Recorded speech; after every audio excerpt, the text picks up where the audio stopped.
कहानी शुरू होती है 2032 से। हम ईवी नाम की एक लड़की को देखते हैं जो टेलीविजन नेटवर्क पर काम करती थी। एक दिन रात को ये कहीं पर जा रही थी, हर तरफ कर्फ्यू लगा हुआ था। अचानक से दो आदमी इसके सामने आ जाते हैं और इसके साथ बदतमीजी करने लगते हैं। ये आदमी दरअसल गवर्नमेंट की पार्टी के थे। ईवी अब वहाँ पर बहुत चिल्लाती है और मदद के लिए बुला रही थी। तभी उधर एक आदमी आता है जिसने मास्क पहना हुआ था और सर पर हैट लिया हुआ था। इस मास्क की एक कहानी है, ये हमें आगे जाकर पता चलेगी।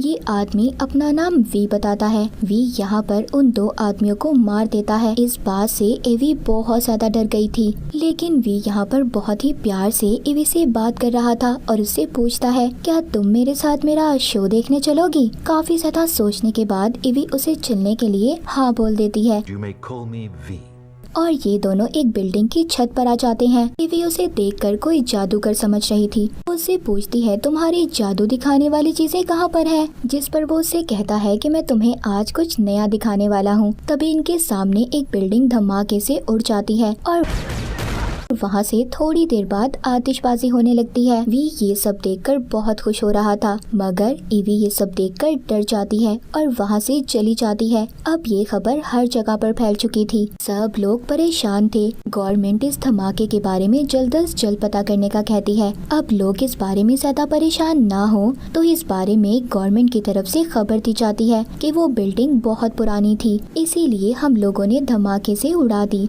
जब ये खबर टीवी पर दी जा रही थी तभी उधर न्यूज ऑफिस में वी आ जाता है, जिसने अपने साथ बॉम्ब बांधा हुआ था। वो इस खबर को रोक देता है और खुद टीवी पर लाइव आ जाता है और सबको बताता है, जो धमाका हुआ इसमें मेरा हाथ था। ये बात वो सारी दुनिया को बता देता है और साथ ही साथ वो ये भी बताता है यहाँ की गवर्नमेंट दुनिया को अपना डर दिखाकर उन पर राज करना चाहती है और 5 नवंबर को हम सब इकट्ठे होंगे, पार्लियामेंट के बाहर मिलेंगे। अब इस खबर को खत्म करके वी यहाँ से जा रहा था, तभी उधर पुलिस ऑफिसर आ जाता है जो उस पर गन कर लेता है और उसे रोक लेता है। तभी उधर ईवी भी पीछे से आकर उस पुलिस ऑफिसर पर स्प्रे कर देती है, जो कि मिर्ची स्प्रे था, मगर ऑफिसर उसको गन मारकर बेहोश कर देता है। ईवी ने यहाँ पर ऐसा इसलिए किया था क्योंकि एक बार वी ने भी उसकी मदद की थी। अब ईवी तो उधर बेहोश हो गई थी। ये सारा कुछ रिकॉर्ड हो गया था, इसीलिए वी उसको उठाकर अपने घर ले जाता है। अब कुछ रिकॉर्ड होने की वजह से अब पुलिस ईवी को भी ढूंढने लगती है। उनको लग रहा था कि ये भी वी के साथ मिली हुई है। उधर घर में जब ईवी को होश आता है तो वो वी के घर पर थी। तभी वो उससे पूछती है कि मैं कहाँ पर हूँ, जिस पर वो उसको बताता है कि ये मेरा घर है। तभी वो यहाँ से जाने लगती है। वो कहता है, रुको, अगर तुम गई तो पुलिस तुम्हें पकड़ लेगी, क्योंकि पुलिस को अब तुम पर भी शक है कि तुम मेरे साथ मिली हुई हो।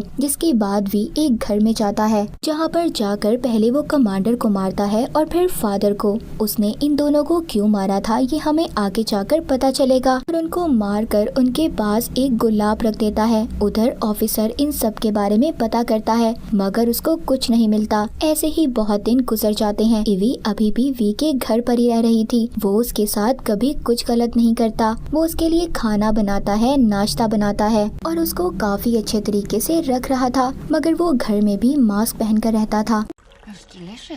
बगैर डरे जो भी मुल्क के लिए कर रहा था, ईवी को उसका ये काम अच्छा लग रहा था। उसको भी इसकी तरह आजादी से जीना था, मगर जैसे वी यहाँ पर बड़े बड़े लोगों की जान ले रहा था, उन्हें मार रहा था, उसको बिल्कुल अच्छा नहीं लगता। वो वी के घर से भाग जाती है। अब ईवी भागकर अपने बॉस के घर आ जाती है, मगर वो डर रही थी। उसका बॉस कहता है, डरने की कोई बात नहीं। तभी वो उसको एक मशहूर पेंटिंग दिखाता है जो इसने चोरी की थी और साथ ही कुरान। हालांकि वो क्रिश्चियन था, मगर फिर भी उसके घर में कुरान था, जो इसके लिए बहुत ज्यादा खतरनाक साबित हो सकता था। दूसरी तरफ ऑफिसर अब एक लेडी डॉक्टर के पास आता है और उसको वो ही गुलाब दिखाता है जो वी लोगों को मार कर उनके पास छोड़ जाता था। डॉक्टर उस गुलाब को देखकर डर सी जाती है। ऐसा लग रहा था कि शायद ये गुलाब के बारे में जानती हो। अब जब वो रात को अपने घर पर थी और सोने लगती है, तभी उनके घर में वी आ जाता है। वो उसे देखकर कहती है, मैं समझ गई थी उस गुलाब को देखकर, सबके पीछे तुम्हारा हाथ है। अब डॉक्टर उसको ऐसा क्यों कहती है ये हमें आगे जाकर पता चलेगा। आज भी एक और गुलाब डॉक्टर को देता है। इसका मतलब कि ये डॉक्टर को भी मारने वाला था। वी के साथ जो कुछ भी हुआ था, डॉक्टर उससे माफी मांगती है। तभी वी उनको इंजेक्शन देकर मार देता है। और यहाँ से चला जाता है। तभी ऑफिसर भी आ जाता है, मगर तब तक डॉक्टर मर चुकी थी। ऑफिसर वहाँ पर डॉक्टर की लिखी हुई डायरी भी देखता है और उसको साथ अपने घर ले आता है। अब ये डायरी को जब पढ़ता है तो यहाँ से कहानी चली जाती है 2015 में, जहाँ पर इसको पता चलता है कि गवर्नमेंट ने एक नेशनल कैंप बनाया था जो दरअसल एक सेंटर था। इधर उन लोगों को रखा जाता था जो गवर्नमेंट के खिलाफ थे। यहाँ पर सभी लोगों पर बहुत जुल्म किया जाता था और उन पर अजीब अजीब तरह के एक्सपेरिमेंट किए जाते थे और ये सब एक्सपेरिमेंट इतने ज्यादा खतरनाक थे कि 75% लोग मर जाते हैं और बाकी जो लोग बचते हैं उनको कमरा नंबर 1, 2 और इस तरह 5 नंबर तक रखा जाता है। मगर ये लोग भी मर जाते हैं। सिर्फ कमरा नंबर 5 वाला आदमी बचता है। वो पूरे सेंटर को धमाके से उड़ाकर वहाँ से भाग जाता है और ये आदमी ही था जो आगे जाकर वी बना और जो एक्सपेरिमेंट इन लोगों पर किए जा रहे थे उनकी निगरानी फादर, कमांडर और डॉक्टर कर रहे थे। इसीलिए वी ने इन सबको मार दिया था। भी हम देखते हैं ईवी का जो बॉस था उसको पुलिस वाले पकड़ लेते हैं क्योंकि उसने चांसलर के खिलाफ टीवी शो किया था। उधर से ईवी भी भाग रही थी मगर पुलिस उसको भी पकड़ लेती है। अब पुलिस जब उससे वी के बारे में पूछती है तो वो कुछ भी नहीं बताती, जिस वजह से उसको बहुत तकलीफ दी जाती है। उसके बाल तक काट दिए जाते हैं, जिसके बाद उसको जेल में बंद कर दिया जाता है। वहाँ पर उसको कागज पर कुछ लिखा हुआ मिलता है जिसमें एक लड़की के बारे में लिखा गया था जो गलत काम करती थी। इस वजह से उसको गवर्नमेंट ने सजा के लिए उसी जगह पर कैद कर दिया था जहाँ पर वी भी था। उस लड़की पर तरह तरह के एक्सपेरिमेंट किए गए जिस वजह से वो मर गई, मगर उसने हार कभी भी नहीं मानी। अब ये सब पढ़कर उसे भी हौसला मिलता है। उसके अंदर से डर बिल्कुल खत्म हो चुका था। तभी उधर आदमी आता है, कहता है ईवी तुम आजाद हो, तुम्हारे अंदर कोई डर नहीं है। इतना कहकर वो आदमी चला जाता है। अब ईवी यहाँ से आजाद होकर वी के घर पर चली जाती है जहाँ पर उसे पता चलता है जितनी भी उसे तकलीफ दी गई सब कुछ वी के कहने पर किया गया था।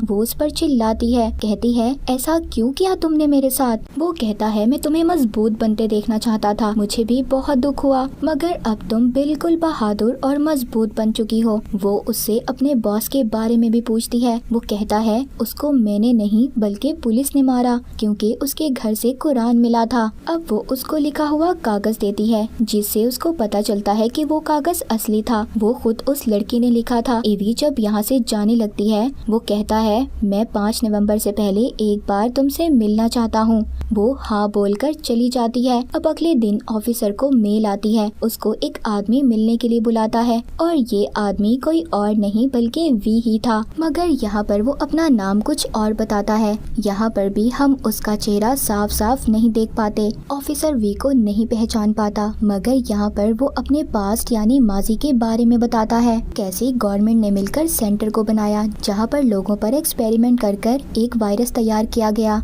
इस वायरस को फैलाने के लिए 3 जगहों को चुना गया था।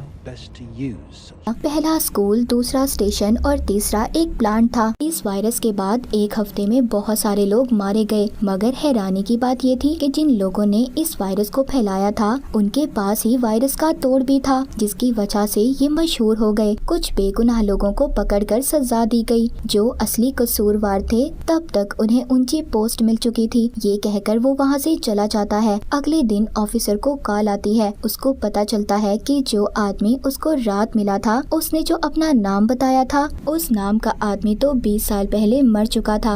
अब ऑफिसर को कुछ समझ नहीं आती। 5 नवंबर भी करीब आ गई थी। उधर वी भी अपने जैसे मास सबको पहुंचा देता है और लोगों को इस गवर्नमेंट के खिलाफ भड़काता है। लोगों को ज्यादा गुस्सा तब आता है जब गवर्नमेंट का एक आदमी छोटी बच्ची को मार देता है जिसने वी का मास्क पहना हुआ था, और अब सभी लोग उस आदमी को भी मार देते हैं। अब 5 नवंबर की शाम ईवी वी से मिलने आती है।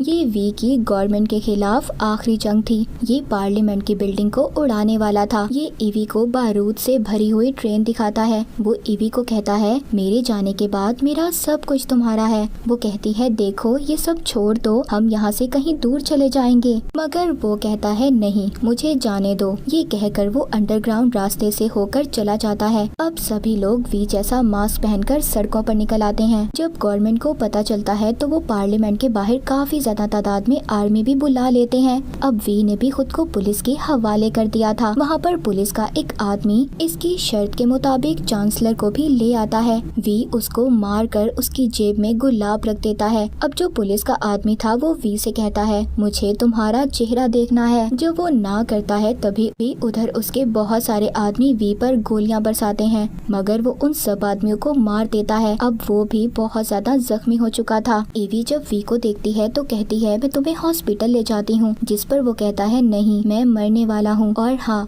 जाते जाते मैं तुम्हें बताना चाहता हूँ कि मुझे तुमसे प्यार हो गया था। तुमसे मुझे वो सब मिला जो आज तक मुझे अपने से नहीं मिला। और इतना कहकर वी मर जाता है। ईवी भी उसकी लाश को उठाकर फूलों में ट्रेन में रख देती है और उधर ट्रेन को चलाने लगती है। तभी उधर ऑफिसर आ जाता है। वो कहता है, तुम ये सब क्यों कर रही हो? वो कहती है, वी बिल्कुल ठीक था। यहाँ के लोगों को ऐसी गवर्नमेंट की कोई जरूरत नहीं जो लोगों की दुश्मन हो। ऑफिसर भी अब उसको नहीं रोकता और वो ट्रेन को चला देती है। उधर लोग भी पार्लियामेंट तक पहुँच गए थे। आर्मी चांसलर के ऑर्डर का इंतजार कर रही थी, मगर वो तो मर चुका था। कुछ देर के बाद ट्रेन जो ईवी ने चलाई थी वो पार्लियामेंट तक पहुँच जाती है। उधर बहुत बड़ा धमाका हो जाता है और बाद में आतिशबाजी भी। मतलब यहाँ के लोगों के लिए नई सुबह। ऑफिसर ईवी से पूछता है कि वो मास्क वाला आदमी कौन था? कहती है, मैं नहीं जानती, मगर हम सब में से ही था। और अब मैं आपको मास्क के बारे में बताती हूँ। आज से 500 साल पहले एक आदमी था। उस आदमी का नाम गाय फोकस था। उसने कुछ लोगों के साथ मिलकर गवर्नमेंट की बिल्डिंग को तबाह करने का प्लान बनाया, मगर किसी वजह से वो आदमी अपने प्लान में कामयाब नहीं हुआ और वो पकड़ा गया। उसको फांसी दे दी गई। इसके बाद लोग एक त्योहार मनाने लगे। इसमें लोग उस आदमी का पुतला बनाकर ये मास्क लगाते थे और उसकी याद में वी भी मास्क को पहना करता था, जो उसकी तरह ही बहादुर बनना चाहता था। और इसी के साथ ये मूवी यहीं पर खत्म हो जाती है।